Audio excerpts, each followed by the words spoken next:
জলচর প্রাণীদের মধ্যে সম্ভবত ডলফিন আর হাঙরই মানুষের সবচেয়ে বেশি পরিচিত। তবে সেই পরিচিতির মধ্যে পার্থক্যের মাত্রাটাকে আকাশ পাতাল বললেও কম বলা হবে। একদিকে ডলফিন প্রাণীটিকে বুদ্ধিমান এবং মানুষের প্রতি বন্ধুসুলভ হিসেবে বিবেচনা করা হয়। এর বিপরীতে অধিকাংশ ক্ষেত্রেই হাঙর প্রাণীটি বিপজ্জনক, মানুষখেকো হিসেবে পরিচিত। যদিও হাঙর সম্পর্কে এই ধারণাটা একেবারেই সঠিক না। জেনে অবাক হবেন, উন্মুক্ত সাগরে সাধারণত হাঙরই উল্টো ডলফিন প্রাণীটিকে ভয় পেয়ে এড়িয়ে চলে। হাঙর মাছের এই অদ্ভুত আচরণের কারণ জানব জানা অজানা এই পর্বে।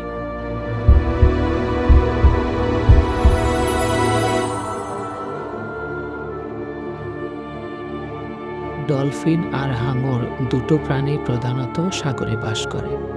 যদিও এর মধ্যে হাঙরকে মাছ বলা গেলেও ডলফিন কিন্তু মানুষের মতোই স্তন্যপায়ী একটি প্রাণী। একটা হাঙরের পক্ষে তার পুরো জীবন জলের নিচে কাটিয়ে দেওয়া সম্ভব হলেও ডলফিন পরিবারের প্রাণীদের শ্বাস গ্রহণ এবং নিঃশ্বাস ত্যাগের জন্য কিছুক্ষণ পরপরই সমুদ্রপৃষ্ঠে উঠে আসতে হয়। এর কারণ আর 10টা মাছের মতো হাঙরও শ্বাস প্রশ্বাস চালায় তার কানকোর মাধ্যমে। কিন্তু ডলফিন শ্বাস প্রশ্বাসের জন্য তার মাথার উপর অবস্থিত একটি ছিদ্র ব্যবহার করে, যা সরাসরি পানি থেকে অক্সিজেন গ্রহণ করতে পারে না।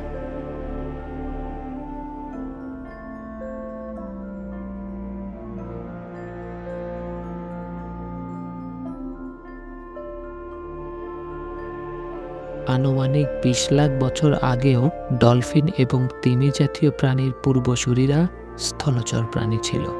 সময়ের প্রয়োজনে ডাঙায় ঘুরে বেড়ানো ওই প্রাণীগুলো ধীরে ধীরে জলচর তিমি এবং ডলফিনে পরিণত হয়েছে। এক ধরনের মাছ হওয়ায় হাঙরের লেজের ডানাটা খাড়া অবস্থায় থাকে, ফলে এরা দ্রুত গতিতে ছুটে চলার সময় অনায়াসে ডান বা বাম দিকে মোড় নিতে পারে। অন্যদিকে ডলফিনের ক্ষেত্রে পেছনের 2 পা বিবর্তিত হয়ে লেজে পরিণত হওয়ায় এর ডানাটা সমান্তরাল অবস্থায় থাকে, ফলে এর জন্য সাঁতারের সময় উপর নিচ করাটা অপেক্ষাকৃত বেশি সহজ। গুরুত্বপূর্ণ এই পার্থক্যের কারণে পানিতে ডলফিনের গতি হাঙরের তুলনায় বেশি থাকে। একই কারণে পানিতে ছুটে চলার ক্ষেত্রেও হাঙরের তুলনায় ডলফিন অনেক বেশি সাবলীল।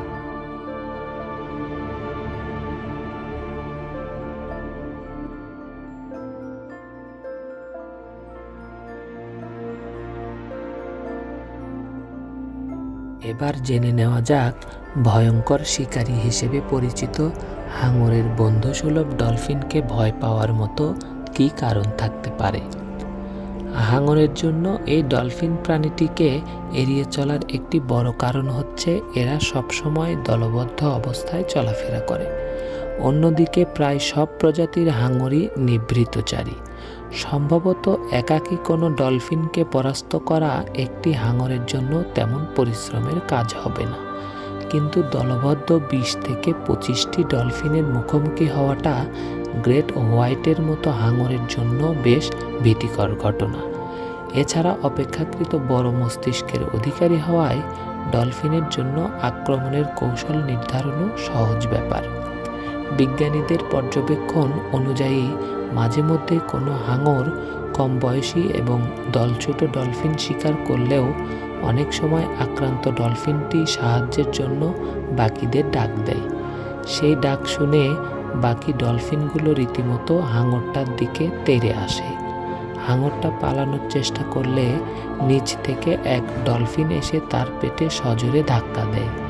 এর ফলে অভ্যন্তরীণ রক্তক্ষরণে হাঙরটিকে মৃত্যুবরণ করতেও দেখা গেছে।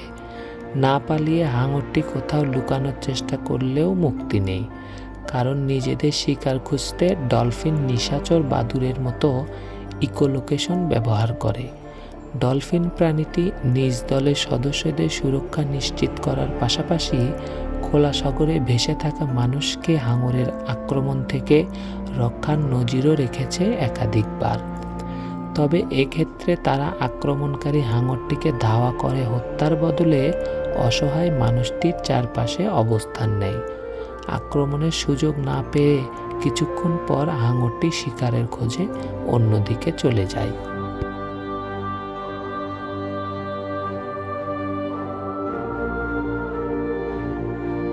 তবে হাঙর মাছ তার দুঃস্বপ্নে যে ডলফিনটিকে দেখতে পায় তা কিলার হুইল বা অর্কা নামে পরিচিত।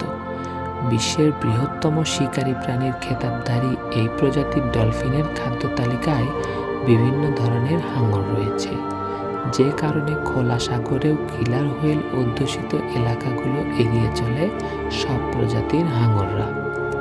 এরা এমনকি গ্রেট হোয়াইট প্রজাতির বিভীষিকাময় হাঙরকেও ছেড়ে কথা বলে না।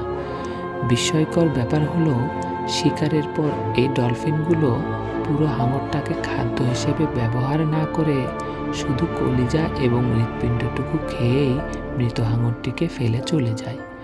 বিজ্ঞানীদের ধারণা, হাঙরের কলিজা এবং হৃৎপিণ্ডে বিদ্যমান বিশেষ খাদ্যগুণের জন্য ডলফিনগুলো এমন অদ্ভুত আচরণ করে।